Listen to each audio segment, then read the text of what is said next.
যুবক, মরে যেতে হবে, এই পৃথিবীতে থাকার কোনো জায়গা না।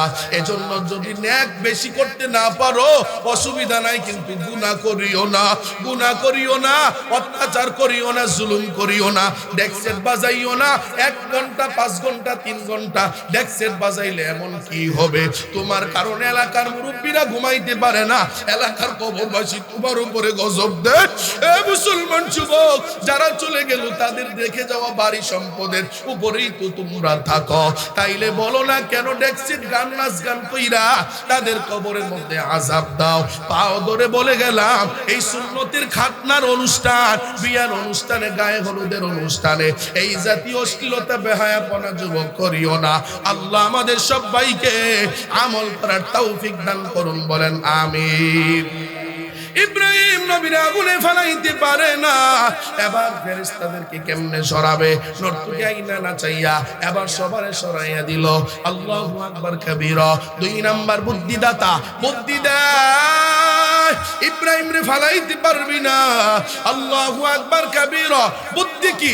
ইব্রাহিমের পোশাকগুলি খুলে ফেল, খুললে তাইলে ইব্রাহিম যখন উলঙ্গ হয়ে যাবে ফেরেশতা দুর্বৃত্ত হয়ে যাবে, ইব্রাহিম রে সহজেই আগুনের মধ্যে ফালাইয়া দিতে পারবা। এই আওয়াজ দেওয়ার পর এবার ডাক দেয়া কয়, ইব্রাহিমের কাপড় খুলবে কে? ইব্রাহিমের কাপড় খোলার দায়িত্ব পড়লো ইব্রাহিমের আম্মার উপরে।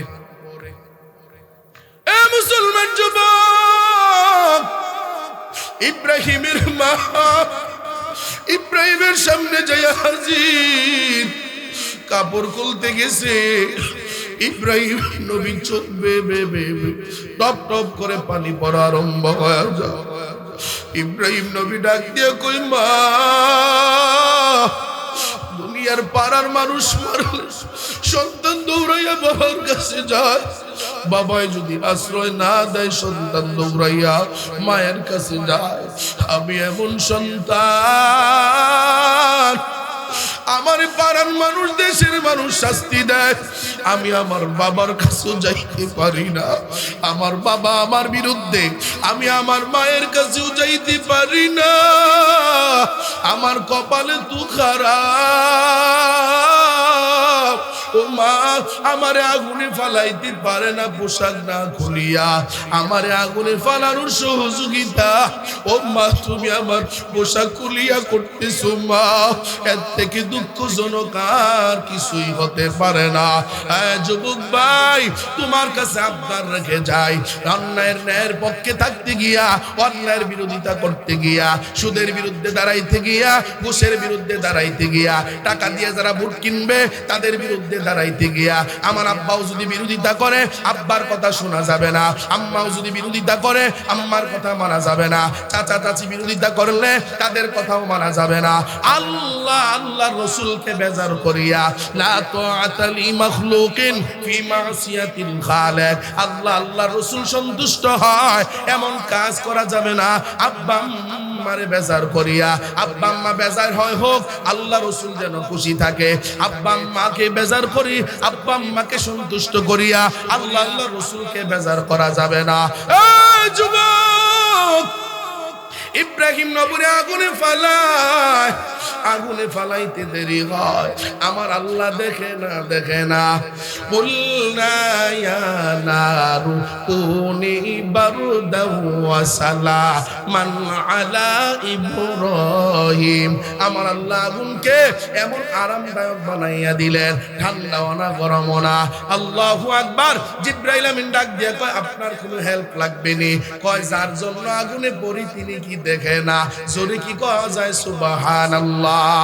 আল্লাহ কয়, জিবরাইল আমার বন্ধুর একটু টেস্ট দিলাম, টেস্ট দিলাম। আমার বন্ধু তোমার কাছে চায় না। ও এলাকার যুবকেরা, নেতার কাছে চাইয়া লাভ নাই, বন্ধু বান্ধবের উপর ভিত্তি করে কোনো লাভ নাই। এলাকার বড় ভাই তোমার এই করে দিবে, সেই করে দিবে, তোমার নেতা এই করে দিবে, সেই করে দিবে। নির্বাচনের আগ পর্যন্ত, ইলেকশনের পরে আর তোমারে চিনবে না। চিল শকুনের নজর পড়েছে আমার মুসলিম যুব সমাজের উপরে। আমার মুসলিম যুব সমাজ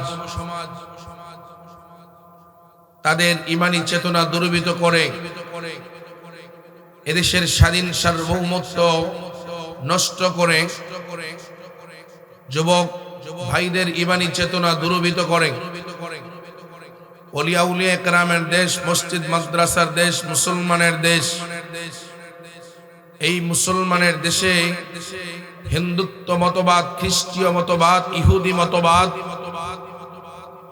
তাদের কীর্তি কালচার বাস্তবায়নের জন্য চূড়ান্ত পর্যায়ের চেষ্টার প্রচেষ্টা চালাচ্ছে। কথা কন ঠিক কিনা? আজ আমার মুসলিম যুব সমাজের চরিত্র নষ্ট করে দেওয়ার জন্য যুবকদের হাতে মদের বোতল তুলে দেওয়া হয়েছে। আজ আমার মুসলিম যুব সমাজের চরিত্র নষ্ট করে দেওয়ার জন্য যুবকদের হাতে ইয়াবা তুলে দেওয়া হয়েছে। আজ মুসলিম যুব সমাজের চরিত্র নষ্ট করে দেওয়ার জন্য মুসলিম যুবকদেরকে ইউটিউবের অশ্লীল ভিডিও বেহায়াপনায় লেলিয়ে দিয়ে, তাসের আড্ডায়, জুয়ার আড্ডায়, মদের আড্ডায় লেলিয়ে দিয়ে বিশ্বব্যাপী থেকে মুসলমানের নাম নিশানা মুছে দেওয়ার সর্বাগ্রে ষড়যন্ত্র চেষ্টার প্রচেষ্টা চালায় একদল বেঈমান। জমিনের মধ্যে আছে না নাই? আরো জোরে কোন আছে না নাই? ভাই কথা বলতে কষ্ট নেন কেন? প্রোগ্রাম নেন কেন? না পারলে এরকম আওয়াজ দেন। কথা বলতে কষ্ট ভাই।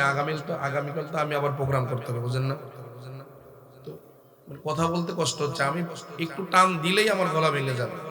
যদি আমি টান দেই গলা ভেঙে যায়। প্রিয় ভাইয়েরা আমার, আমার যুবক ভাইয়েরা, আমাদের কলিজা, ঠিক কিনা বলেন? আমার যুব সমাজ এদেশের সম্পদ। কথা কয়েন না কেন? প্রিয় মুসলমান ভাইয়েরা আমার, আমি টাঙ্গাইলের যুব সমাজকে বলতে চাই, মুসলিম যুব সমাজ তাসের আড্ডায় পাগল হলে হবে না, জুয়ার আড্ডায় পাগল হলে হবে না, ইউটিউবের অশ্লীল ভিডিও বেহায়াপনায় পাগল হলে হবে না, খেলায় উম্মাদের আলোয় ব্যস্ত হলে হবে না। সমস্ত তাসের আড্ডা, জুয়ার আড্ডা, মদের আড্ডা সবকিছু ছেড়ে দিয়ে আল্লাহর কোরআনের ছায়া তুলে আসতে হবে। কথা কোন ঠিক কিনা? তাসের আড্ডা, জুয়ার আড্ডা, মদের আড্ডা সবকিছু ছেড়ে দিয়ে আল্লাহর কোরআনের ছায়া তুলে কারা কারা আসতে রাজি? দুইটা হাত আমার মাওলানা দেখায়া দাও। আল কোরআনের আলো, আল কোরআনের আলো, ভারতের দালালেরা, ইসলামের দালালেরা। প্রিয় মুসলমান ভাইয়েরা আমার, টাঙ্গাইলের যুব সমাজ ভালো করে শুনে নাও। তুমি যদি তাসের আড্ডা, জুয়ার আড্ডা, মদের আড্ডা সবকিছু ছেড়ে দিয়ে ইমানি চেতনায় জাগ্রত হতে পারো তারিক বিন জিহাদের মতো, ইমানি চেতনায় জাগ্রত হতে পারো মুহাম্মদ বিন কাসিমের মতো, ইমানি চেতনায় জাগ্রত হয়ে তাকবীর তুলতে পারো শাহজালাল ইয়ামানির মতো, আল্লাহর জাত সিফাতের কসম, আমার বাংলাদেশে যারা হিন্দুস্তানের মতবাদ বাস্তবায়ন করতে চায়, স্বৈরাচার যেমন পলায়ন করতে বাধ্য হয়েছে, তারাও পলায়ন করতে বাধ্য হবে। কথা ঠিক কিনা? প্রিয় মুসলমান ভাইয়েরা আমার, আল্লাহ সুবহানাহু ওয়া তাআলা এই পৃথিবীতে অনেকগুলো রাষ্ট্র দিয়েছেন, তার মধ্য থেকে একটা বাংলাদেশ 95% মুসলমানের দেশ। যে দেশে 95% মুসলমান, এদেশে হিন্দুস্তানের মতবাদ কায়েম হবে, দায়েম হবে। এটা যুব সমাজের দেহের ভিতরে যাররা পরিমাণ রক্ত থাকতে তা মেনে নিতে দিবে না। কথা বলবেন কিনা?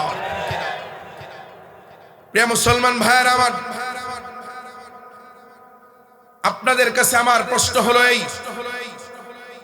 স্বাধীনতার 53-54 বছর পেরিয়ে গেল।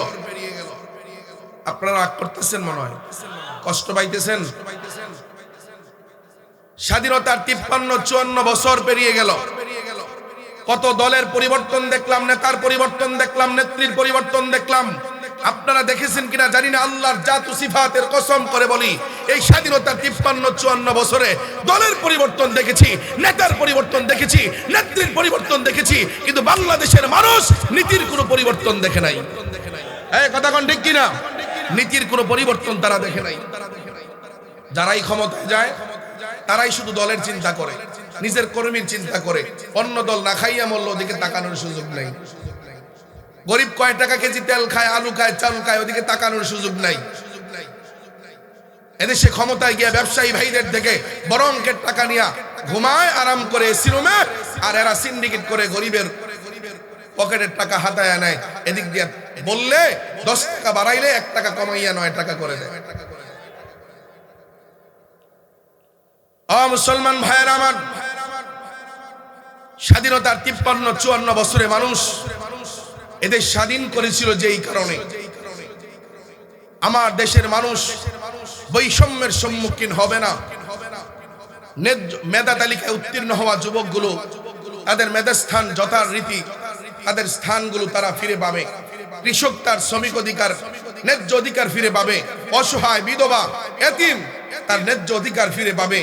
আমার পঙ্গু বোবা এই সমস্ত ভাইয়েরা ভাতার কার্ড পাবে। আমার দেশে দেখা যায় যারা ক্ষমতায় যায় তাদের দলের হলে ভাতার কার্ড দেয়, তাদের দলের ভালো মানুষ কার্ড পায়, অন্য দলে ভোট দিছে বলে ল্যাংরা হইয়া ঘরে বসে আছে, পঙ্গু ভাতা পায় না। এই কথা কোন ঠিক কিনা? সুতরাং টাঙ্গাইল থেকে আওয়াজ দিতে চাই, বাংলার জমিনে আমরা অনেক অত্যাচার সহ্য করেছি, নির্যাতন সহ্য করেছি, নিপীড়ন সহ্য করেছি। আগামীর বাংলাদেশে কোনো অত্যাচার নির্যাতন নিপীড়ন করবে এমন কোন সরকার আমরা বাংলার জমিনে চাই না। ঠিক কিনা বলো? কি আজীব দুনিয়া। আমার ভাই উসমান হাদি ইন্তেকাল করে আজ 1 মাস হয়ে গেল, তার খুনিকে এখনো ধরতে পারলো না। ছি, লজ্জা। কি আজীব দুনিয়া। একটা ছেলে প্রকাশ্য দিবালয়ে হত্যা হলো, তারা নাকি খুঁজা পায় না। বলেন এদেশের যারা প্রশাসন লেভেলে আছেন, ক্ষমতায় আছেন, তাদের কাছে সাধারণ জনগণের কিসের নিরাপত্তা? এই কথা কোন আছে? কোন নিরাপত্তা আছে? যারা নিরাপত্তা দিতে পারে না তারা প্রশাসনে থাকে কেমনে, ক্ষমতায় থাকে কেমনে? এটাই তো মুসলমানের জন্য দায়। স্বাধীনতার 53-54 বছর আমরা দেখেছি বাংলার জমিনে খুন কমে না, ঘুম কমে না, রাহাজানি কমে না, চাঁদাবাজি কমবে না, টেন্ডারবাজি কমে না, গরিবের উপর অত্যাচার জুলুম নির্যাতন নিপীড়ন কমে না, বরং একের পর এক শুধু বাড়তেছে। ঠিক কিনা বলেন?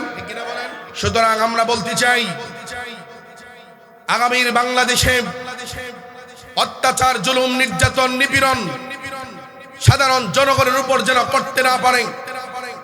আমার ভাই শহীদ উসমান হাদি রহমাতুল্লাহি আলাইহি তিনি চলে গেলেন, তিনি শুধু বলেছিলেন আমাকে কেউ যদি গুলি করে হত্যা করে পৃথিবী থেকে বিদায় করে দেয়, আমার কোনো চাওয়ার নাই, কোনো পাওয়ার নাই, একটাই আবদার, আমার খুনিকে যেন ধরে বিচার করা হয়। এটাই হলো আমার দাবি। কিন্তু আমরা মুসলমানের দেশে যিনি ইমানের জন্য লড়েছেন, ইনসাফের জন্য লড়েছেন, ন্যায়ের জন্য লড়েছেন, যিনি ভারতের আধিপত্যের বিরুদ্ধে কথা বলেছেন, ওই ভাই হত্যা হলো, তার বিচার এখনো পর্যন্ত করতে পারি নাই। আমি আপনাদের বলতে চাই, ও মুসলমান, দৈনন্দিন শাহবাগ থেকে জাভেদ ভাইয়ের নেতৃত্বে আন্দোলন হচ্ছে, মিছিল হচ্ছে। যদি প্রয়োজন হয়, ওই মুসলমান ভালো করে শুনে রাখো, শহীদ উসমান হাদি রহমাতুল্লাহি আলাইহির বিচারের দাবিতে, যদি তার হত্যাকারীর বিচারের দাবিতে রক্ত দিতে হয়, রাজপথে নামতে হয়, জীবন দিতে হয়, কারা কারা বস্তু দুটো হাত বাউলার দেখা দাও। ইনকিলাব ইনকিলাব ইনকিলাব ইনকিলাব দুনিয়ার মুসলিম ইসলামের শত্রুরা লড়াইয়ের ওই ময়দানেতে যেতে তোমাকে হবে, প্রয়োজনে সব রক্তটুকু জমিনেই ঢেলে দেবে। কথা কোন ঠিক কিনা? লড়াইয়ের ওই ময়দানেতে যেতে তোমাকে হবে, প্রয়োজনে সব রক্তটুকু জমিনেই ঢেলে দেবে। তবুও তোমায় লড়তেই হবে, মানিবে না পরাজয়। তবুও তোমায় লড়তেই হবে, মানিবে না পরাজয়। বিপ্লব মানে জীবন দেয়া বসে থাকা নয়, সে কোনোদিন আসবে না রে করো যদি ভয়। বিপ্লব মানে জীবন দেয়া বসে থাকা নয়, সে কোনোদিন আসবে না রে করো যদি ভয়। আসবে বিজয় রক্ত আর জীবনের বিনিময়। ঠিক কিনা জুড়ে কও? আসবে বিজয় রক্ত আর জীবনের বিনিময়। বিপ্লব মানে জীবন দেয়া বসে থাকা নয়, সে কোনোদিন আসবে না রে করো যদি ভয়। কোথা থেকে কোন বেন্দি শিশু কোন আমার দেশে এসে সেবার নামে বসলো জোরে মীর জাফরের বেশে। ঠিক কিনা বলেন? কোথা থেকে কোন বিন্দিসি শকুন আমার দেশে এসে সেবার নামে বসলো জোরে মির্জাফরের বেশে। তাদের করতে নাস্তা নাবুদ হতে হবে নির্ভয়, তাদের করতে নাস্তা নাবুদ হতে হবে নির্ভয়। বিপ্লব মানে জীবন দেয়া বসে থাকা নয়, সে কোনদিন আসবে না রে করহ যদি ভয়।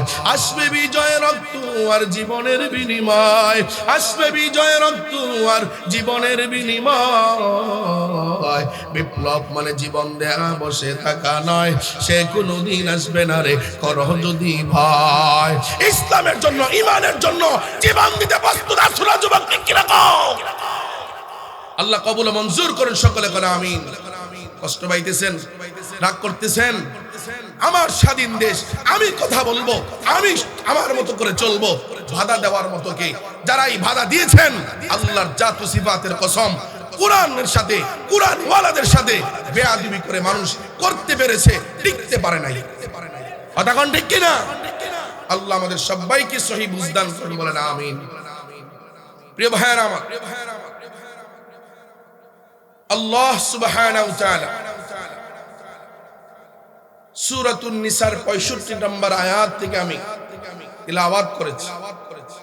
রাসূল করিম সাল্লাল্লাহু আলাইহি সাল্লামের অসংখ্য অগণিত অমীয় বাণী হাদিস শরীফ থেকে ছোট্ট একখানা হাদিসে পাক তিলাওয়াত করেছি। আয়াত ও হাদিসের আলোকে কিছু কথা বলবার নিয়ত করেছি। ওমা তৌফিক ইল্লা বিল্লাহ। আমি যে আয়াতটা আপনাদের সামনে তিলাওয়াত করেছি, আজকের আলোচনা আমি সেই আয়াতের শানে নুজুল দিয়ে শুরু করতে চাই। এই আয়াত নাজিল হওয়ার প্রেক্ষাপট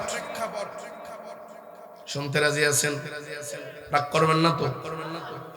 যখন ভালো লাগে না বলবেন, একটু ইশারা দিবেন, আমি আওয়াজ দেব, প্রধান মেহমান চলে আসবে। ঠিক আছে কথা? প্রিয় ভাইয়েরা আমার, এই আয়াতে কারিমা নাজিল হওয়ার পিছনে এক অন্যতম এক শানে নুজুল, এক ইহুদি আর একজন মুসলমান ঝগড়া লাগছে। বলেন কি লাগছে? ঝগড়া লাগছে। ঝগড়া লাইগা এখন মীমাংসার জন্য একজন বিচারক প্রয়োজন। বলেন কি প্রয়োজন? বিচারক প্রয়োজন। ইহুদি ডাক দিয়া কয়, আমি মীমাংসার জন্য বিচারক মানি নবী মুহাম্মদুর রাসূলুল্লাহ সাল্লাল্লাহু আলাইহি ওয়াসাল্লাম। সুবহানাল্লাহ। ওমর কয় সুবহানাল্লাহ রাসূল কোন? বুঝেন নাই মনে হয় কথা। ইহুদি বিচারক মানে কারে? আমার নবীরে। অন্য ধর্মের কিন্তু বিচারক মানে নবীরে, কারণ জানে নবী ইনসাফ দা, ইনসাফের আদেল। আমার নবী ন্যায় বিচারক। আর আমার দেশের নেতাদের কাছে বিচারের জন্য যাওয়ার আগে 56 বার চিন্তা করা লাগে, টাকার অঙ্ক কি একটু বাড়াইতে পারবেনি? দেখোস না যত বাড়াবি বিচার তত পাবি। কথা কোন ঠিক কিনা? আরে শুধু জেলা ভিত্তিক নয়, এখন গ্রাম ভিত্তিক নয়, মহল্লা ভিত্তিক, ঘর ভিত্তিকও হয়ে গেছে। কথা কোন ঠিক কিনা? টাকা হইলে বিচার আমার, টাকা হইলে আদালত আমার, টাকা হইলে সব আমার, গরিবের পক্ষে কিচ্ছু নাই। এমন বাংলাদেশ মুসলমান আর দেখতে চায় না। ইহুদি ডাক দিয়া কয়, আমি বিচারক মানে তোমার নবী মুহাম্মদুর রাসূলুল্লাহ সাল্লাল্লাহু আলাইহি ওয়াসাল্লাম। মুসলমান ডাক দিয়া কয়, তোমাদের ধর্মগুরুর কাছে যাওয়া যায় না? নাউজুবিল্লাহ কইতেন না? ইহুদি ডাক দিয়া কয়, না, আমার এই বিচারের জন্য আমি সর্বসেরা সর্বশ্রেষ্ঠ বিচারক হিসাবে তোমাদের ধর্মগুরু মুহাম্মদুর রাসূলুল্লাহ সাল্লাল্লাহু আলাইহি ওয়াসাল্লামকে আমি বিচারক হিসেবে গণ্য করে নিলাম। ইমামুল আউয়ালিন আল আখিরিন, ইমামুল আউয়ালিন আল আখিরিন, فخر صدق رحمة للعالمين سيد الكونين ختم المرسلين آخر مدبود فخر الأولين شد وجوداش رحمة للعالمين مسجدে ও শুদ্ধ আমার জমিন নবীর মোহাব্বতে একবার কি জোরে আওয়াজ দেয়া বলা যায় মারহাবা। ইহুদি ডাক দিয়া কয় আমি তোমার ধর্মগুরু নবী মুহাম্মদের কাছে বিচার নিয়ে যাইতে চাই। এবার মুসলমানের কথা ইহুদি যখন মানে না, এবার ইহুদি মুসলমানের নিয়া আমার নবী আপনার নবী মায়ার নবী রাহমাতুল লিল আলামিনের দরবারে যাইয়া হাজির। নবী ডাক দেয়া কয় ইহুদি ভাই কি ব্যাপার, কি নিয়ে আসলা, কি প্রয়োজন একটু জানতে চাই। ইহুদি ডাক দিয়া কয় ও পয়গম্বর এই মুসলমান আমার সাথে একটা দ্বন্দ্ব হয়, টাকা নিয়ে ঝগড়া হয়। ও নবী পয়গম্বর এই বিচারের জন্য আমি আপনার আদালতে বিচারটা দায়ের করলাম, আপনি ন্যায় ইনসাফের সাথে এই বিচারটা আপনি করে দিবেন, মীমাংসা করে দিবেন। আমার নবী আপনার নবী মায়ার নবী রাহমাতুল লিল আলামিন মুসলমানের কথাও শুনলেন এবং বাদী বিবাদীর কথা শুনলেন, ইহুদির কথাও শুনলেন। উভয় পক্ষের কথা শোনার পর এবার বিচারের রায় দিলেন। বিচারের রায় দেওয়ার আগে তাকাইয়া দেখেন মুসলমানের দোষ, ইহুদির কোনো দোষ নাই। বিচারের রায় চলে গেল মুসলমানের বিপক্ষে, ইহুদির পক্ষে।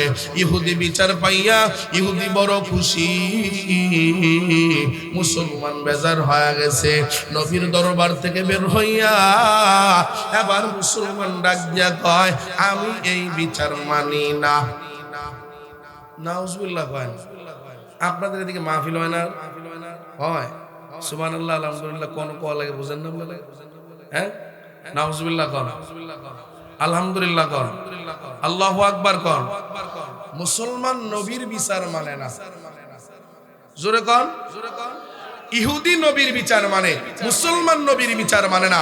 আমার দেশের কিছু কুলাঙ্গার বেঈমান আছে, মুসলমান পরিচয় দেয় কিন্তু আমার দেশে ইসলামী হুকুমত কায়েম হোক তারা চায় না।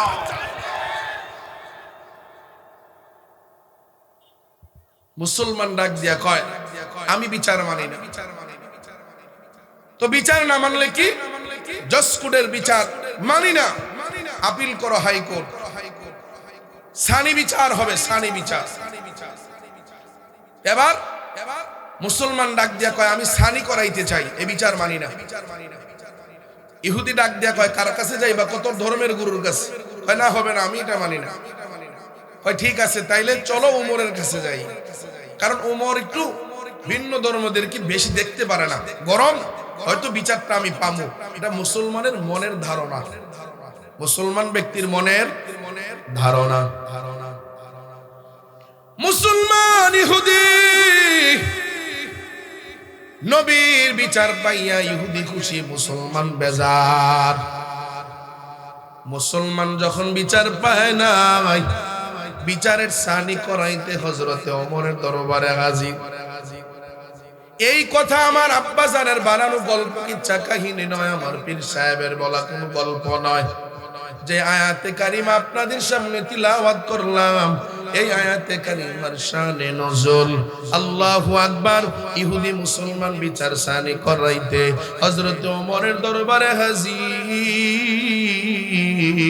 এবার হযরত ওমর ঘর থেকে বের হইয়া বারান্দার মধ্যে বসে গেলেন। বলেন কি জন্য আপনারা আসছেন?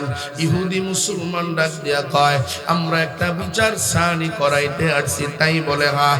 বলেন কি বিচার? এবার ইহুদির কথা বললেন, মুসলমানের কথাও বললেন, মুসলমানের কথাও শুনলেন, ইহুদির কথাও শুনলেন। হযরত ওমর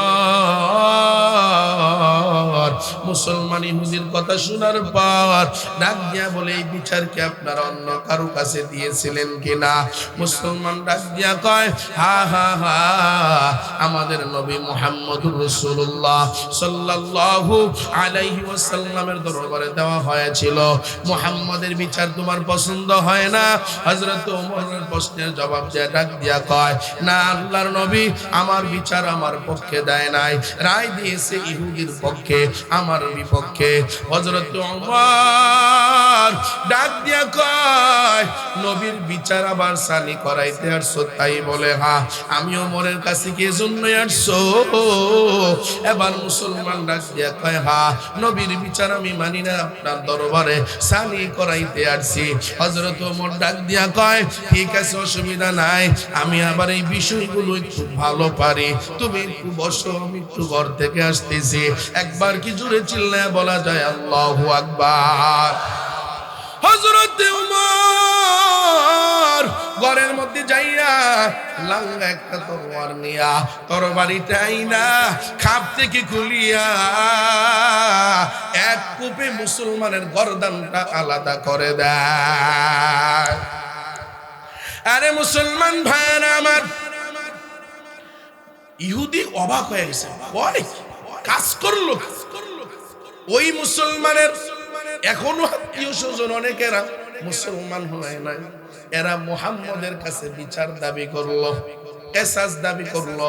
হয় কেসাসের বদলে কেসাস হবে, কতলের বদলে কতল হবে। ওমর যেহেতু আমাদের এই আত্মীয়কে মারছে, ও নবী আপনার কাছে বিচার দিলাম, আপনি এই ওমরেরও হত্যা করে ফেলবেন, ওমরের কল্লাও আলাদা করে ফেলবেন। নবী টেনশনে পড়ে গেলেন, হাই রে, এখন তো ইসলামের সময় ভালো না, এখনো সময় আসে নাই। আর এই মুহূর্তে হযরত ওমর এমন একটা কাজ করলো, আল্লাহর নবী পয়গম্বর রাহমাতুল লিল আলামিন, তিনি তো গায়েব জানেন না। এই প্রশ্ন রাখলাম টাঙ্গাইলের মুসলমান, বলো না গায়েবের খবরের মালিক কে? আলিমুল গায়বি ওয়াশ শাহাদাতি হুয়ার রাহমানুর রহিম। সমস্ত গায়েবের খবর জাননে বলা কে? নবী পেরেশান, নবী টেনশনের মধ্যে পড়ে গেলেন। এই মুহূর্তে কি হবে? নবীর চিন্তা দূরীভূত করার জন্য আমার আল্লাহ জিবরাইল আমিনকে পাঠায়া দেয়। ডাক দেয়া কয়, ফালা রাব্বিকা লা ইউমিনুনা হাত্তা ইউহাক্কিমুকা ফীমা শাজারা বাইনাহুম সুম্মা লা ইয়াজিদু ফি আনফুসিহিম হারাজাম মিম্মা কাদাইতা ওয়া ইউসাল্লিমু তাসলিমা। নবী, আপনি টেনশন করেন কেন? আপনার রবের কসম, ওই মুসলমানের ব্যাপারে আল্লাহ সাক্ষ্য পাঠায়া দেয়। আল্লাহু আকবার কবীরা। অন্যায় ভাবে হত্যা করলেই না, হত্যার বদলে হত্যা হয়। কিন্তু ওমর তো অন্যায় ভাবে হত্যা করে নাই। যেই মুসলমান আপনি নবীর মীমাংসা দেওয়ার পর ওই মীমাংসা মানে না, সে তো মুসলমানের কাতারে পড়ে না। আপনি রায় দেওয়ার পর যে আপনার বিচারের মধ্যে মানবে না তো দূরের কথা, সন্দেহ করবে, সে তো মুমিনের কাতারে পড়ে না। সুতরাং ওমর তো কোনো মুমিন মুসলমান মারে নাই, যার কারণে এই বিচার আপনি টেনশন করিয়েন না। এজন্য ওমরের সিদ্ধান্ত আমি আল্লাহ মেনে নিলাম। दुनिया की अदालत में तेरा नाम रहेगा। अल्लाह अकबर बोलबेन ना। दुनिया की अदालत में तेरा नाम रहेगा, उमर तेरा नाम से इस्लाम रहेगा, उमर तेरा नाम से इस्लाम रहेगा। दुनिया सदाकत में तेरा नाम रहेगा, दुनिया सदाकत में तेरा नाम रहेगा, सिद्दीक तेरा नाम से इस्लाम रहेगा, सिद्दीक तेरा नाम से इस्लाम रहेगा। शुजाअत में तेरा नाम रहेगा, दुनिया शुजाअत में तेरा नाम रहेगा, उमर तेरा नाम से इस्लाम रहेगा, दुनिया सखावत में तेरा नाम रहेगा, दुनिया सखावत में तेरा नाम रहेगा, उस्मान तेरा नाम से इस्लाम रहेगा, उस्मान तेरा नाम से इस्लाम रहेगा। मुसलमान যুবকের দল, কে উমর জানো? উমরের কথার উপরে পছন্দ হইয়া আল্লাহ কোরআনে কারিমে আয়াতে কারিমা নাজিল করে দেয়। এক জায়গায় না, একাধিক জায়গার মধ্যে। একবার কি জুড়ে বলা যায় আল্লাহু আকবার? অথচ এই উমরকে জানুনি, এই উমরকে জানুনি রে বাবা। উমর তো সেই উমর, যে উমর লাল্লা তলোয়ার নিয়া আমার নবী, আপনার নবী, মায়ার নবী রাহমাতুল লিল আলামিনের গর্দান নেওয়ার জন্য আসছিলেন। আমার নবী, আপনার নবী, মায়ার নবী রাহমাতুল লিল আলামিনের গর্দান নিতে আইসা তার বোনের কোরআন তিলাওয়াত, তার ভগ্নিপতির কোরআন তিলাওয়াত শুনে উমরের দিল নরম হয়ে গেল। আমার নবী মুহাম্মদুর রাসূলুল্লাহ সাল্লাল্লাহু আলাইহি ওয়াসাল্লামের আদর্শ দেখা আমার হযরত ওমর পাগল হইয়া আমার নবী, আপনার নবী, মায়ার নবী রাহমাতুল লিল আলামিনের উরুর উপরে লাঙ্গা তলোয়ারটা ফালাইয়া উমর ডাক দিয়া কয়, নবী আপনি আমারে পড়াইয়া দেন লা ইলাহা ইল্লাল্লাহু মুহাম্মাদুর রাসূলুল্লাহ, লা ইলাহা ইল্লাল্লাহু মুহাম্মাদুর রাসূলুল্লাহ।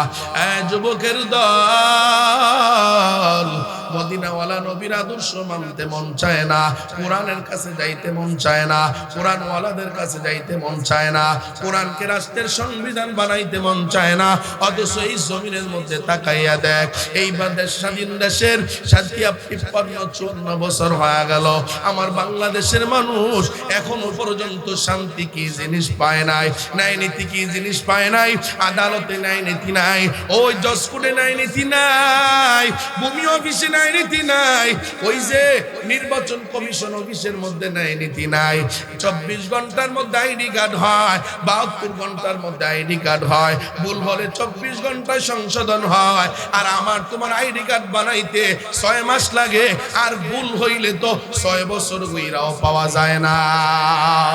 আমার টাকা দে টাকা, টাকা আর তো পাওয়ার 1 মাসের টাকা 2 দিনে হয়ে যাবে, 1 সপ্তাহ হয়ে যাবে। যেই বাংলাদেশে প্রত্যেকটা সেক্টরে, প্রত্যেকটা সেকশনে অন্যায় ঢুকে গেছে, জুলুম ঢুকে গেছে, অত্যাচার ঢুকে গেছে। আমার দেশের ভাইয়েরা 500 টাকা, গরিব ভাই 500 টাকার সবজি নিয়া পাইকারি মার্কেট থেকে আইনা একটা 5000 টাকা দিয়া ভ্যান কিনা, ওই ভ্যানের উপরে সবজি নিয়া এবার রাস্তার ধারে ধারে ধারে ধারে বৈশা বৈশা বিক্রি করে। আছে না নাই? মুসলমান যুবকের দল, কুটিওয়ালা তো আছে, বড় ব্যাংকওয়ালা তো আছে, বড় ব্যবসায়ী ইন্ডাস্ট্রিয়ালের মালিকেরা তো আছে। শুধু তাই না, ব্যাংকওয়ালা গরিব বাবা হাওলাত কইরা, ধার কইরা, ভিক্ষা কইরা, মানুষের কাছ থেকে ঋণ কইরা, কিস্তি উঠাইয়া একটা ভ্যান কিনা 500 টাকার সবজি নিয়া রাস্তার পাশে বসে আমার দেশের কিছু কুলাঙ্গার বেঈমান ওই সমস্ত গরিবদের কাছ থেকে চান্দা উঠায়। আছে না নাই? হয়তো টাঙ্গাইলে নাই, কিন্তু আমার এলাকায় অভাব নাই। রিক্সাওয়ালার থেকেও চান্দা খায়, সিএনজিওয়ালার থেকেও চান্দা খায়। আমার জায়গা, আমার ঘর, আমি প্রবাসী গিয়ে টাকা কামাই করলাম, আমার জায়গার মধ্যে আমি ঘর করব। 50 দিলে উঠাইতে পারবি, না হয় সাবধান, ঘরের কাজ ধরিও না। কথা কয় না? বাজারে দোকান নিবা, সালামিটা পাঠাইয়া দিও, তোর আব্বার দিনের টাকা বেড়াবে আদব নাই? কথা কন নাই? এরে মুসলমান ভাইয়েরা আমার, বাড়ি করবা 10 তলা, নেতায় খবর পাঠায়, যাও সিমেন্ট বালু ইট রড যা লাগে সব আমি দেব। এ কথা কয় না, মানে মনে হয় ফ্রি দিব, কথা শুনলে মনে হয় কি ফ্রি দিব। এক টাক বালুর দাম অন্য জায়গায় 2, হ্যাঁ রাখবে 3, কথা বললে বিল্ডিং এর কাম বন্ধ। এই নাই নাই, এটা আমার বাংলাদেশ। বলেন পরিবর্তন করার দরকার আছে না নাই? আছে না নাই? কি পরিবর্তন করবেন? 500 টাকায় ভোট বিক্রি করেন মিয়া। এই মিয়া 1 কেজি গরু গোস্তের দাম তুমি 1000, খাসির গোস্ত 1200, ট্যাংরা মাছের দাম 1400 টাকা কেজি, দেশি শিং মাছের দাম 1400 টাকা কেজি, আর আপনারা 500 টাকায় বিক্রি যান। 1 কেজি ট্যাংরা মাছের দাম হতো না। এই মিয়া লজ্জা করে না? হয়তো আপনাদের এলাকা আলহামদুলিল্লাহ ভালো, দেখছি বহুত এলাকা 500 টাকা দিয়ে ভোট বিক্রি করে, 1 কাপ রং চা ভোট বিক্রি করে। আল্লাহ আমাদের বুঝদান করুন, বলেন আমিন। আপনারা মনে রাগ করতেছেন, কষ্ট পাইতেছেন, আর অল্প সময় আগাবো। এই মুসলমান যুবক, ওমর নবীরে মারতে আইসা কালেমা পরে মুসলমান হয়ে গেছে। যুবক এখন নেতাগিরি করে কোথায় জানো? চা দোকানে গিয়া এই বিলের কথা কস, রিক্সাওয়ালার সাথে গুন্ডামি করে, সিনজিওয়ালার সাথে। জানোস আমি কোন গ্রুপের লোক? বেটা নেতা হলে উমরের মতো হ, বেটা বাঁচলে হাদির মতো বাঁচ, মরলে হাদির মতো মর। কুকুর সিগাল মারা যায়, রাস্তায় কত মানুষ অ্যাক্সিডেন্ট করে মারা যায়। পরশুদিনও জামালপুর থেকে বয়ান করে কুমিল্লা যাওয়ার পথে কত গাড়ি দেখলাম, কুয়াশায় না দেখে গাড়ির সাইডে গিয়া ড্রাইভার হেল্পার সহ দুনিয়ার থেকে বিদায়। সেদিন কক্সবাজার থেকে আসার পথে দেখলাম বাইক অ্যাক্সিডেন্ট করে সাথে সাথে বিদায়। উসমান হাদি রহমাতুল্লাহ আলাইহি ইন্তেকাল করছে, কলিজা দিয়া মানুষ দোয়া করে। এ কথা কোন ঠিক কিনা? আর আমি আর তুমি মরি, চা দোকানে গিয়া চা দোকানওয়ালার সাথে বেয়াদবি করি, রিক্সাওয়ালারা থাপড়াইতে ধরি। একটু ওয়ার্ডের একটা পদে গেছে, মুরব্বীদেরকে মুরব্বী বলেই মনে না করে না। ওরে বাপ রে বাপ, জানো আমার আন্ডারে 20 জন পোলাপাইন চলে, চা দোকানে তার দাপটে মুরব্বীরাও বসতে পারে না। খাইছি ওরে বাপ, দেখো নাই পাওয়ারে এখন দিল্লি ঘুমায়, কথা কয় না। এত পাওয়ার দেখাইও না। আমার মালিক কারুনকে ছাড় দিয়েছিলেন, ছেড়ে দেয় নাই। হামানকে ছাড় দিয়েছিলেন, ছেড়ে দেয় নাই। ফেরাউনকে ছাড় দিয়েছিলেন, ছেড়ে দেয় নাই। স্বৈরাচারকে ছাড় দিয়েছিলেন, আমার মালিক ছেড়ে দেয় নাই।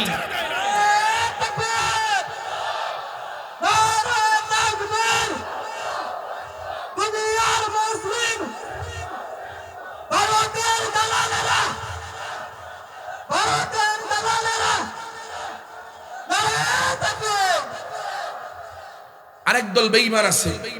যদি আমার দেশের স্বাধীন সার্বভৌমত্বের কথা আমরা বলি, যদি আমরা হিন্দুস্তানের মতবাদকে দুরবিত করে আমরা মুসলমান স্বাধীনভাবে বাঁচতে চাই এমন চেতনা নিয়ে কথা বলি, নবীর মুহাব্বতের কথা বলি, নবীর ইজ্জত রক্ষায়, নবীর বিরুদ্ধে যারা কথা কয় ফাঁসির কাস্তে ঝুলানোর কথা বলি, হাদির পক্ষে কথা বলি, এরা ডাক দিয়া কয় আমরা নাকি উগ্রবাদী, আমরা নাকি জঙ্গিবাদী। নাস্তিকদের পক্ষ নিয়ে কথা কয়, আছে না নাই? নাস্তিকতা নিপাত যাক, দিন ইসলাম জিন্দাবাদ। নাস্তিকতা নিপাত যাক, দিন ইসলাম জিন্দাবাদ। কোটি প্রাণে একই আওয়াজ, খোদাদ্রোহী ছাড় পাবে না, এই বাংলায় ঠাই হবে না। মুসলমানরা জেগেছে আজ, ঠিক না বলো? জোর কদমে সামনে চলো, বজ্রকণ্ঠে আওয়াজ তুলো, সবাই মিলে একই তালে দাও না স্লোগান, নারায়ে তাকবীর, নারে তাকবীর। দিন ইসলাম, দিন ইসলাম জিন্দাবাদ, জিন্দাবাদ। মুসলমানের এই দেশেতে নাস্তিকদের ঠাঁই নাই, নাস্তিকদের পক্ষে যারা তাদের কোনো রক্ষা নাই। ঠিক কিনা বলো? মুসলমানের এই দেশেতে নাস্তিকদের ঠাঁই নাই, নাস্তিকদের পক্ষে যারা তাদের কোনো রক্ষা নাই। এই দেশেতে থাকতে হলে কোরআন মানতে হবে, কোরআন না মানলে সোনার বাংলা ছাড়তে হবে। নাস্তিকতা নিপাত যাক, দিন ইসলাম জিন্দাবাদ। কোটি প্রাণে একই আওয়াজ, খোদাদ্রোহী ছাড় পাবে না, এই বাংলায় ঠাই হবে না। মুসলমানরা জেগেছে আজ, জোর কদমে সামনে চলো, বজ্রকণ্ঠে আওয়াজ তুলো, সবাই মিলে একই তালে দাও না স্লোগান, নারায়ে তাকবীর, নারে তাকবীর। দিন ইসলাম, দিন ইসলাম, জিন্দাবাদ, জিন্দাবাদ।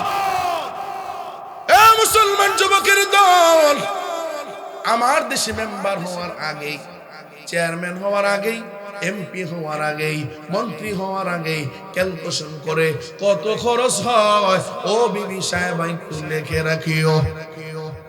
কথা কয় না? ইলেকশনের পরে সুদে আসলে এগুলো উঠাতে হবে। অথচ হযরত ওমর, দ্বিতীয় খলিফা, ইসলাম মুসলিম জাহানের দ্বিতীয় খলিফা হযরত ওমর, রাতের বেলায় বের হইয়া এক মরুভূমির কিনারায় যাইয়া তাকাইয়া দেখে একটা মরুভূমির মধ্যে একটা তাঁবু দেখা যায়, তাঁবু দেখা যায়। তাঁবুর কিনারায় যাইয়া হযরতে ওমর রাদিয়াল্লাহু তাআলা আনহু তাকাইয়া তাকাইয়া দেখতেছে ওই যে তাঁবুর মধ্যে 2-4টা সন্তান, মতনৈক্য আছে, কেউ কয় 3জন, 4জন, 5-7জন সন্তান কান্নাকাটি করে। আর একজন মহিলা, একজন বোন, একজন মা চুলা জ্বালাইয়া ওই চুলার মধ্যে কি যেন নাড়তেছে, একটা কাঠি নাড়তেছে, একটা কাঠি নাড়তেছে। আল্লাহু আকবার কবীরা। এবার হযরত ওমর রাদিয়াল্লাহু তাআলা আনহু ডাক দিয়া কয়, ও কলিজার বোন, বলো না তুমি কেন কাঠি নাড়ো? বাচ্চাগুলি কান্না করে, কেন কান্না থামাও না? এই বাচ্চাগুলোরে কেন তুমি খানা দাও না? আল্লাহু আকবার কবীরা। এই মহিলা ডাক দিয়া কয়, ও বাবা, আমার বাড়ি মদিনায় না, আমি বড় বলা যায় আল্লাহু আকবার। এরা যারা পরিকল্পনা করে সমস্ত পরিকল্পনা বাস্তবায়ন করতে পারে না, কিন্তু আমি আল্লাহ উত্তম পরিকল্পনাকারী। আমি আল্লাহ যেই পরিকল্পনা করি এগুলো বাস্তবায়ন করাইয়া দেখায়া দেয়। নমরুদ ক্ষমতার জোরে ইব্রাহিম আলাইহিস সালামের খোদারে মারতে গেছে।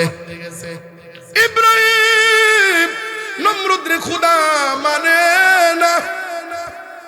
এবার একজন মন্ত্রী ডাক দিয়া কয়, আয় মন্ত্রী সভা, বলো না, ইব্রাহিম রে এত চেষ্টা করলাম, ইব্রাহিম তো আমারে খোদা মানে না, কি করা যায়? আল্লাহু আকবার কবীরা। এবার ইব্রাহিম আলাইহিস সালামকে নিজেকে খোদা দাবি করানোর জন্য, নমরুদরে খোদা মানার জন্য আল্লাহু আকবার এক বুদ্ধি পাইছে। কি বুদ্ধি? একজন মন্ত্রী ডাক দিয়া কয়, নমরুদ একটা বুদ্ধি পাইছি, চিকন বুদ্ধি। শুনবেন আপনারা? বলবো একটা চিকন বুদ্ধি পাইছি। কি কি আমার কাছে একটা বুদ্ধি হয়েছে। আপনারা যেহেতু ইব্রাহিম আল্লাহ মানে না, কারণ কি? ওই ইব্রাহিমের আরেকটা আল্লাহ আছে, এই জন্য মানে না। তো যে এলাকায় 2টা মুদি দোকান, ওই এলাকার মানুষ 2টার মধ্যেই ভাগ করে খায়, ঠিক নেই? যদি এলাকায় একটা মুদি দোকান থাকে তো মানুষ যাইবো কই? একটার মধ্যেই তো যাইবো, ঠিক না? আপনি একটা কাজ করেন, ইব্রাহিমের আল্লাহরে মাইরা ফেলেন, তাইলে ইব্রাহিমের আল্লাহ খুঁজে না পাইয়া আপনারা আল্লাহ মানবেন। নাউজুবিল্লাহ কইতেন না জোরে? নমরুদ কয়, চমৎকার বুদ্ধি দিছো। ওরে বাপ রে বাপ, তোমার জন্য পুরস্কার। তুমি মামুর লোককে ধরছো, ও তুমি আমির হামজারে ধরছো, যাও তোমারে দিয়ে দিলাম। তুমি ডিবি হারুন এসআই আসিলা, যাও তোমার প্রধান বানায় দিলাম। ওরে বাপ রে বাপ, এত বড় বুদ্ধি। ঠিক আছে, তুমি যে তো বুদ্ধি দিছো, বুদ্ধি আমার পছন্দ হয়েছে। এবার কও ইব্রাহিমের আল্লাহ থাকে কই? তো বুদ্ধিদাতা এবার কয়, যদি জানতাম ইব্রাহিমের আল্লাহ কই, মরে যেতে হবে, এই পৃথিবীতে থাকার কোনো জায়গা না। এজন্য যদি নেক বেশি করতে না পারো অসুবিধা নাই, কিন্তু গুনাহ করিও না, গুনাহ করিও না, অত্যাচার করিও না, জুলুম করিও না, ডেকসেট বাজাইও না। 1 ঘন্টা 5 ঘন্টা 3 ঘন্টা ডেকসেট বাজাইলে এমন কি হবে? তোমার কারণে এলাকার মুরব্বীরা ঘুমাইতে পারে না, এলাকার কবরবাসী তোমার উপরে গজব দেয়। মুসলমান যুবক যারা চলে গেল, তাদের দেখে যাওয়া বাড়ি সম্পদের উপরেই তো তোমরা থাকো, তাইলে বলো না কেন ডেকসিট গান নাচ গান কইরা তাদের কবরের মধ্যে আযাব দাও? পাও ধরে বলে গেলাম, এই সুন্নতের খাতনার অনুষ্ঠান, বিয়ার অনুষ্ঠানে, গায়ে হলুদের অনুষ্ঠানে এই জাতীয় অশ্লীলতা বেহায়াপনা যুবক করিও না। আল্লাহ আমাদের সবাইকে আমল করার তৌফিক দান করুন, বলেন আমিন। ইব্রাহিম নবীর আগুনে ফালাইতে পারে না। এবার ফেরেশতাদেরকে কেমনে সরাবে? নর্তকী আইনা না চাইয়া এবার সবারে সরাইয়া দিল। আল্লাহু আকবার কবীরা। 2 নাম্বার বুদ্ধিদাতা, বুদ্ধি দেয় ইব্রাহিম রে ফালাইতে পারবি না। আল্লাহু আকবার কবীরা। বুদ্ধি কি?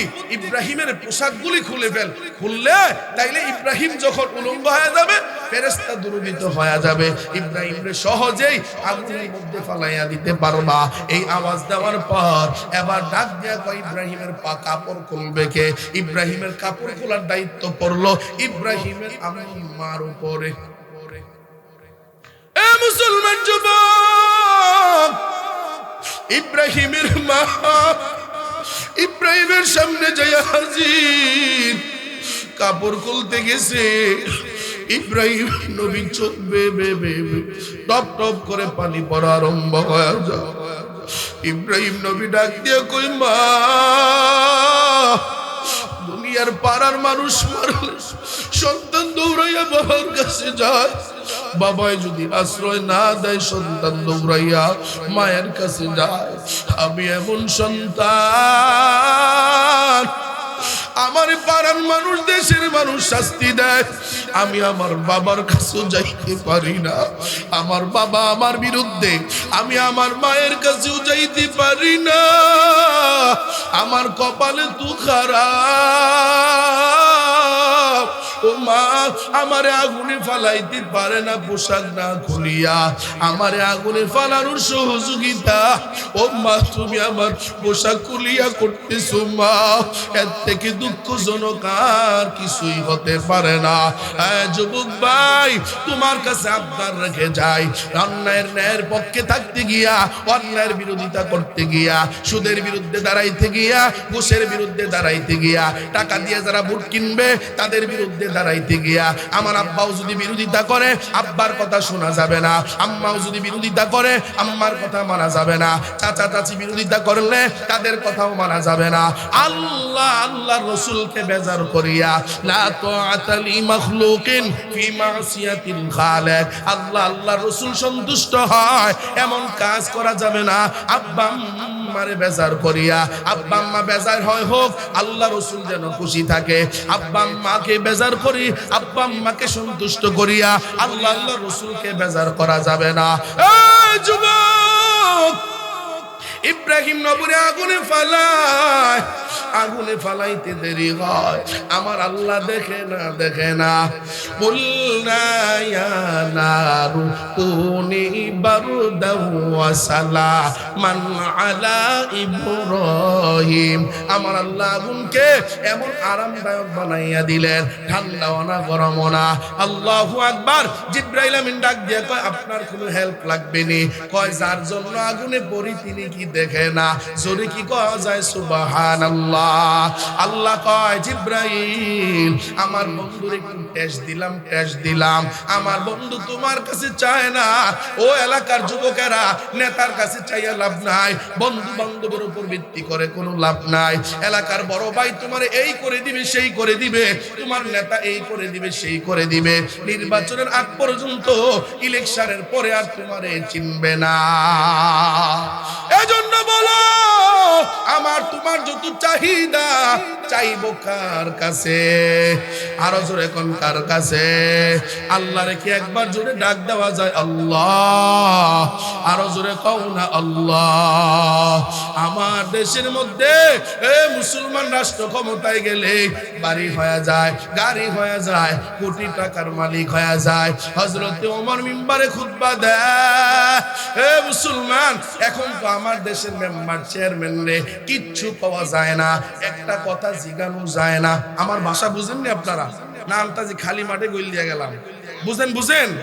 মেম্বার চেয়ারম্যান রে কিচ্ছু বলা যায় না। এই রাস্তা এত পাতলা দেন কেন? এই বেটা বুঝাস তুই, যা এখান থেকে, মামলা দিয়ে দেবো। কথাখান ঠিক কিনা? মুসলমান 40 কেজি চাউল আসছে, আপনি 10 কেজি দেন, কথা কম, এখান থেকে যা, নাইলে রাতের বেলা ঘুমাইতে পারবি না, বিদেশ যাবিনি, মামলা দিয়া ঢুকাইয়া দেন। আরে মুসলমান যুবক, হযরত ওমর মিম্বারে খুতবা দেয়, আপনারা যেমন বসা আছেন এমন মসজিদে মুসল্লিনে কেরাম বসা।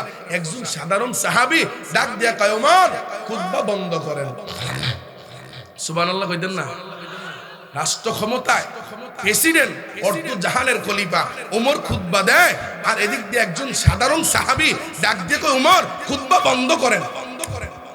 আল্লাহু আকবার বলেন। ওমর তো অবাক হয়ে গেছে, খুতবা বন্ধ করে দিলেন। সাহাবী কি বলে শুনতে হবে? সাহাবী ডাক দিয়ে কয়, ওমর আপনার কাছে খুতবা দেওয়ার আগে প্রশ্ন রাখলাম, জবাব চাই। সুবহানাল্লাহ হয় না? ওমর ডাক দিয়া কয়, কি প্রশ্ন বলেন না? সাহাবী ডাক দিয়া কয়, কয়েকদিন আগে আপনি রাষ্ট্র থেকে, রাষ্ট্রের কোষাগার থেকে সবাইকে একটা করে জামা দিলেন, একটা করে জামা দিলেন। আপনিও তো একটা জামা পাইলেন, আমিও তো একটা জামা পাইলাম, আমার পরিবারের সবাই একটা করে জামা পাইলাম, কিন্তু আমরাও তো জামা বানাইলাম। এই জামাটা হাঁটুর একটু নিচে গেছে, কিন্তু টাকনু পর্যন্ত যায় নাই। কিন্তু আপনি ওমর আজকে মিম্বারে দাঁড়াইয়া খুতবা দেন, আপনার জামাটা কেমন যেন টাকনু পর্যন্ত চলে গেছে। আপনারে কি রাষ্ট্র ক্ষমতায় বসাইছি সবাইরে একটা করে দিয়া আপনি দুইটা ব্যবহার করার জন্য? উমর হতভম্ব হইয়া চোখ বেবে টপ টপ করে পানি পড়া আরম্ভ। হযরত ওমর জবান দিয়ে কথা বন্ধ হয়ে যায়। ও মুসলমান যুবকের দল, আল্লাহু আকবার। হযরত ওমরের সন্তান আব্দুল্লাহ কোনায় বসা। আব্দুল্লাহ ডাক দিয়া কয়, সাহাবী আপনি প্রশ্ন করেছেন, এই প্রশ্নের জবাব কি আমার আব্বাই দিতে হবে নাকি কেউ একজন দিয়া দিলেই হবে? সাহাবী ডাক দিয়া কয়, আমি প্রশ্ন রেখেছি, জবাব পাইলেই হয়, আবার যেই দেয় সমস্যা নাই। আব্দুল্লাহ ডাক দিয়া কয়, সাহাবী ও সাহাবী ভালো করে শুনে নাও, তুমি যেমন রাষ্ট্রের একজন জনগণ, আমি আব্দুল্লাহ তো রাষ্ট্রের একজন জনগণ বলে হা। তুমি যখন একটা কাপড় পাইছো, আমিও তো একটা কাপড় পাইছি বলে হা। আমার আব্বাও তো একটা কাপড় পাইছে বলে হা। এবার আব্দুল্লাহ ডাক দেয়া কয়, ভালো করে শুনে নাও, আমার আব্বা জান রাষ্ট্রের খলিফা, প্রত্যেক সপ্তাহে একদিন জুমাবার জুমার খুতবা দেয়। ওই জামাটা দিয়ে আমার আব্বা জানের জুব্বাটা একটু লম্বা হয় না বলে আমার আব্বা জানের আর ভালো একটা পোশাক নাই, ভালো একটা কাপড় নাই, যার বিদায় আমি আমার পাওয়া কাপড়টা রাষ্ট্রের পক্ষ থেকে ওই কাপড়টা আমি আমার আব্বাজানকে হাদিয়া দিয়া দিলাম। আমার আব্বাজান দুইটা কাপড় মিলাইয়া একটা জুব্বা বানাইছে বলে আজকে এই জুব্বাটা একটু লম্বা হয়ে গেছে। হ্যাঁ মুসলমান যুবকের দল, আজকে যদি আমার দেশের নেতা কর্মীদের কাছে এমন জবাব নেওয়া যাইতো, এই যে এখন মনোনয়ন দেয় নির্বাচন কমিশন অফিস, তারা যদি মনোনয়নগুলো দেখা কার ঋণ আছে, কার অভাব আছে, কার পেটের মধ্যে বড় ক্ষুধা, কে সুদে লেনদেন করে, কে নামাজ পড়ে না, কার কোটি টাকা ব্যাংকের মধ্যে ঋণ খেলাপি, এইভাবে করে করে তার নামে মামলা আছে কিনা, দুর্নীতির মামলা, অস্ত্র মামলা আছে কিনা, এইভাবে ভালো করে দেখা যদি এগুলো মনোনয়ন দিত আমার রাষ্ট্র ক্ষমতায়, যদি এগুলো দেখা একজন ন্যায়বান সৎবান ব্যক্তি, এদেশে জামাত ক্ষমতায় যাওয়ার দরকার নাই, চরমুনায় যাওয়ার দরকার নাই, আওয়ামী লীগ থাকুক না ক্ষমতায়, থাকুক না বিএনপি ক্ষমতায়, তাদের প্রত্যেকটা এমপি মন্ত্রী যদি নামাজি হয়, তাদের প্রত্যেকটা এমপি মন্ত্রী যদি সৎবান হয়, হোক না জাতীয় পার্টি ক্ষমতায়, সবাই যদি দুর্নীতি না করে, অত্যাচার না করে, নির্যাতন না করে, নিপীড়ন না করে, এ হুজুরদের খায়া কাম নাই, ওই রাষ্ট্র ক্ষমতায় যাইয়া নিজেরা দায়িত্ব বাড়াবে। হাই রে, এখন যে হুজুরেরা দায়িত্ব নেওয়ার জন্য পাগল কেন জানুনি? কারণ আমরা 54 বছর দেখেছি যারাই যায় তারা জাতির ন্যায় দিতে পারে না। এ জাতির ন্যায় আর ইনসাফ দেওয়ার জন্য এখন হুজুরেরা রাষ্ট্র ক্ষমতায় যেতে চায়। আল্লাহর কসম করে বলি, এতদিন তোমরা বলেছো হুজুররা এক হয়ে গেছে, বেঈমান দুশমনেরা এখন কোথায় পালাবে? কথা কোন ঠিক কিনা? এজন্য মুসলমান ভাইয়েরা আমার, এ মুসলমান যুবক ভাইয়েরা আমার, আল্লাহু আকবার কাবীরা। তোমাদের হাতে পায়ে ধরে বলে যায়, ইব্রাহিম নবী আগুনে পড়লেন, ঈমান ছাড়ছে? বলেন ঈমান কি ছাড়ছে?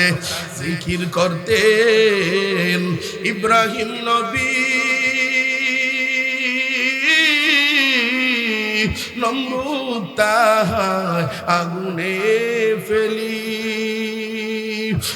আগুন হইল ফুল বাগিচা, আগুন হইল ফুল বাগিচা, নবী ইব্রাহিম জ্বলেন না। হামেশা জিকির কর মুমিন, গাফিল হইও না। হামেশা জিকির কর মুমিন, গাফিল হইও না। বিপদে আপদে মুসিবতে আমরা সব কিছু চাইবো কার কাছে? বলো। আমার দেশে যদি ভয় হয়, ভীতি দেখানো হয়, আমাকে যদি হামলার ভয় দেখায়, মামলার ভয় দেখায়, বলো আমরা কি এ উসমান হাদির মতো অটল থাকতে পারবো কিনা? নাকি জালেমের মতো আমরাও কি অত্যাচারিত হয়ে যাব, ঈমান থেকে দূরীভূত হয়ে যাব? আমরা ঈমান আর ইসলামের উপরে অটল আর অবিচল থাকতে চাই না, চাই না। মরতে হবে না, হবে না। বলেন এখানে কি এমন কোন মানুষ আছেন হুজুর আমি মরবো না? আছেন? আছেন? আমরা মুসলমান, শুধু মুসলমান নয়, আশেপাশে হিন্দু থাকলে জিজ্ঞাসা করো, ইহুদি থাকলে জিজ্ঞাসা করো, যারা নাস্তিক তাদেরকে জিজ্ঞাসা করো, ও নাস্তিক ভাই তুমি তো আল্লাহরে বিশ্বাস করো না, রসুলকে বিশ্বাস করো না, কবর বিশ্বাস করো না, মিজান ফুলসিরাত বিশ্বাস করো না, বলো না তুমি মরবা কিনা? দুনিয়ার সব বিশ্বাস না করলেও মরবে, নাস্তিক এই কথাটা বিশ্বাস করে। মরতে যেহেতু হবে, মরণ তো লাগবে, মরণ থেকে বলাবার কোনো সুযোগ নাই। মরণ থেকে বলাইয়া কোথায় যাইবা? মুসলমান, এই দুনিয়া ডানে তাকাইলে দেখো আমার আপন, বামে তাকাইলে দেখো আপন, সামনে তাকাইলে দেখো আপন, পিছনে তাকাইলে দেখো আপন। আল্লাহ কি কয় জানোনি? ইয়াউমা ইয়াফিরুল মারউ মিন আখি ওয়া উম্মিহি ওয়া আবি ওয়া সাহিবাতিহি ওয়া বানি। মরিয়া দেখ, তোর ভাই আপন হবে না, তোমার মা আপন হবে না, তোমার স্ত্রী আপন হবে না, ওই কবরে কেউ আপন হবে না। এ ফাতেমা ইন্তেকাল করছে, ফাতেমা। আবু যর গেফারি রে স্বপ্ন যুগে নবী কবর খনন করার দায়িত্ব দিছে। আবু যর গেফারি কবর খনন করতে যাইয়া কবরে ডাক দেয়া কয়, কবর, এরে কবর তুমি জানো নি আজকে তোমার মধ্যে কারে রাখা হবে? কবর, এ কবর তুমি জানো নি আজকে ফাতেমারে তোমার মধ্যে রাখা হবে। এই আবু যর গেফারি মনে মনে ভাবছিলেন, কবর মনে হয় নিজের অহংকার বোধ মনে করবে, গর্ববোধ মনে করবে, নিজের বড় বড় মনে করবে। আবু যর গেফারি এটা মনে করিয়া এবার কবরে ডাক দেয়া কয়, কবর তুমি জানো নি? এ যুবক, ও পর্দার অন্তরে আমার আম্মা জানেরা, ও কলিজার টুকরা বোনেরা, একটু দিলের কান লাগায়া শুনে নাও। হযরত আবু যর গেফারি ডাক দিয়া কয়, জানো নি কবর তোমার মধ্যে কারে রাখা হবে? সাইয়্যিদাতুন নিসাই আহলিল জান্নাহ, জান্নাতের সর্দারনি হযরতে ফাতেমারে রাখা হবে। আরে কবর জানুনি তোমার মধ্যে কারে রাখা হবে? তোমার মধ্যে আলীর স্ত্রীর রাখা হবে। আরে কবর জানুনি তোমার মধ্যে কারে রাখা হবে? হযরত হাসান হুসাইনের আম্মা জানরে রাখা হবে।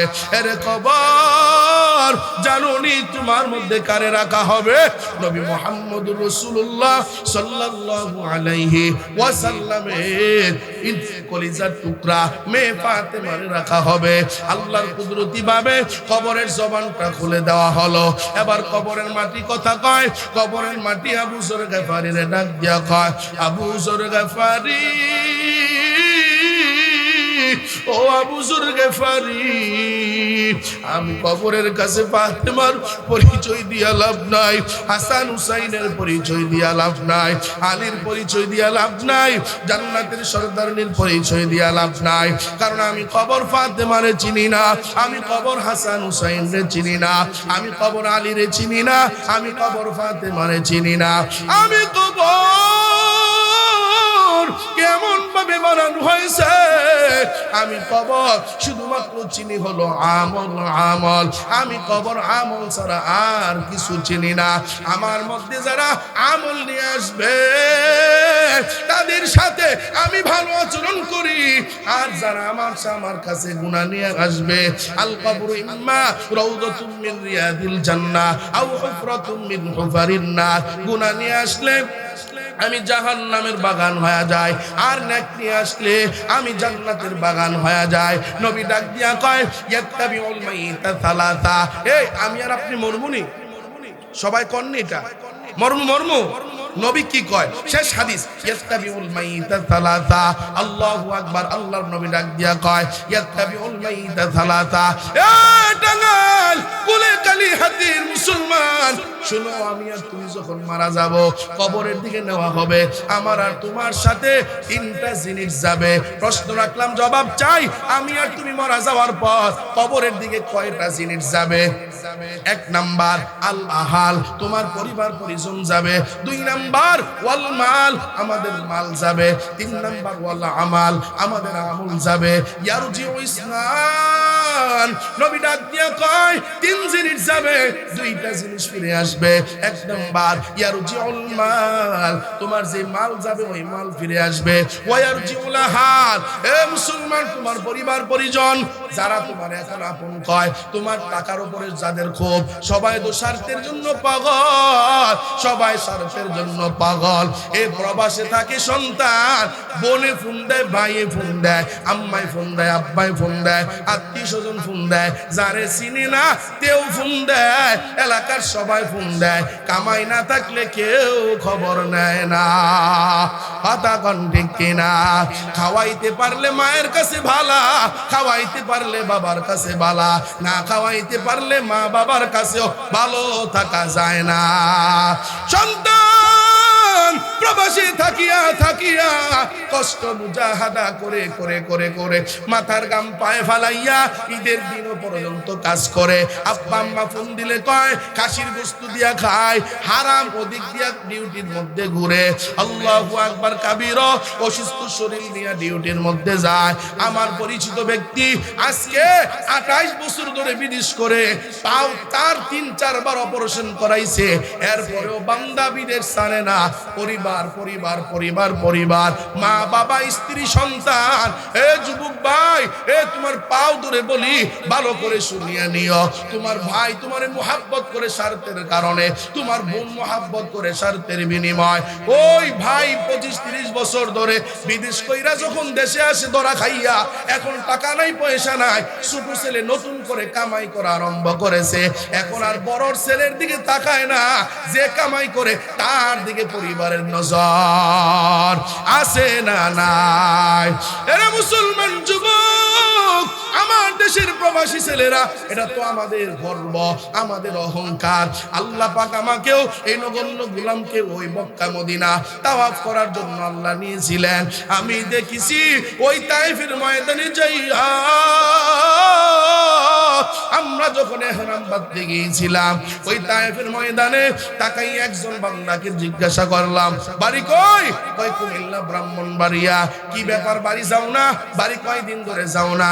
3 বছর ধরে যাই না। কি ব্যাপার 3 বছর ধরে যাও না? বিবি বাচ্চার কথা মনে পড়ে না? দেশের কথা মনে পড়ে না? হুজুর রাতের বেলায় ঘুমাইতে পারি না, দেশের চিন্তা হয়, বিবিরে দেখি না, মা বাবারে দেখি না, সন্তানরে দেখি না, তো যাও না কেন? বাধা কোথায়? ডাক দিয়া কয় হুজুর বেতন পাই 600-700 টাকা, আর আপনাদের মতো মেহমানরা আসলে মাঝে মধ্যে 5-10 টাকা বকশিশ দেয়। এই টাকাগুলো দিয়া জমাইয়া মাস শেষে মাত্র 25-28-30-32-33 এরকম একটা ইনকাম হয়। এক এক মাসে এক এক রকম। প্রত্যেক মাসে বাড়িতে 25,000 টাকা কিস্তি। এই কিস্তি দিতে দিতে দিতে দিতে এখনো 3 বছরও শেষ করতে পারি নাই। ও হুজুর আজকে উমুকের এইটা লাগে, কালকে তুমুক অমুকের এইটা লাগে, ছোট ভাইয়ের বাইক লাগে, অমুকের এইটা লাগে, তুমুকের এইটা লাগে, ভিআইপি চলাফেরা, কিন্তু পরিবার পরিজন একবারও প্রবাসী ছেলের কথা চিন্তা করে না। দেশে যখন সে চলে আসবে তখন তো তার কামাই থাকবে না। হঠাৎ করিয়া যদি অসুস্থ হয়ে যায় তার তো কামাই বন্ধ হয়ে যাবে। তার কামাই রুজির একটা লাইন করবে, টাকা একটু সেভ করে একটু অল্প টাকায় চলবে। পরিবার পরিজন এটা মানতে রাজি না। এই যুবক, এজন্য হাতে পায়ে ধরে বলি, এ বাবা, তোমার টাকা আর সম্পদ, তোমারে তো কেউ মোহাব্বত করে না। তোমার সম্পদ রে মোহাব্বত করে, তোমার কামাই রুজিরে মোহাব্বত করে, তোমার শক্তি ক্ষমতারে মোহাব্বত করে। তোমার শক্তি ক্ষমতা না থাকলে তোমারে কেউ মোহাব্বত করবে না। টাকা পয়সা না থাকলে পরিবারের কাছেও দাম নাই। এজন্য যুবক ভাই, এ ভাই, একটু ভালো করে তাকাইয়া দেখো, হযরত ফাতেমারে কবরে রাখবে, কবর ডাক দিয়া কয়, আমি চিনি না। আমি আর তোমার বেলায় কি হবে? কবরে যাওয়ার সময় তিনটা জিনিস যাবে। এক নাম্বার আলাহাল, দুই নাম্বার উল মাল, তিন নাম্বার হলো ওয়াল আমাল। এক নাম্বার হলো পরিবার পরিজন, দুই নাম্বার হলো আমার মাল সম্পদ। আল্লাহর নবী পয়গম্বর রাহমাতুল লিল আলামিন ডাক দিয়া কয়, ইয়ারজিউল মাল ইয়ারজিউল আহাল, দুইটা জিনিস ফিরে আসবে, একটা জিনিস থাকবে। এক নাম্বার হলো যেই জিনিসটা থাকবে ওই জিনিসের নাম হলো ওয়ায়াবকাল আমাল। এ মুসলমান যুবকের দল, শুধু থাকবে কেবলমাত্র একমাত্র আমার আমল। আমাল সিবনতি হ্যায় ই জান্নাতি বি জাহান্নাম, আমাল সিবনতি হ্যায় ই জান্নাতি বি জাহান্নাম। এ খাকি ফিতরত মে না নারি হয় না নূরি, এ খাকি ফিতরত মে না নারি হয় না নূরি। আমল নিয়ে কবরে যাওয়ার তৌফিক আল্লাহ যেন দান করে। করে দেখো না কবরে কি যাইবা না, চিন্তা করে দেখো না কবরে কি যাইবা না। যেই কবরে আল্লাহ ছাড়া বন্ধু কেহ থাকবে না, যেই কবরে আল্লাহ ছাড়া বন্ধু কেহ থাকবে না। চিন্তা করে দেখো না কবরে কি যাইবা না, চিন্তা করে দেখো না কবরে কি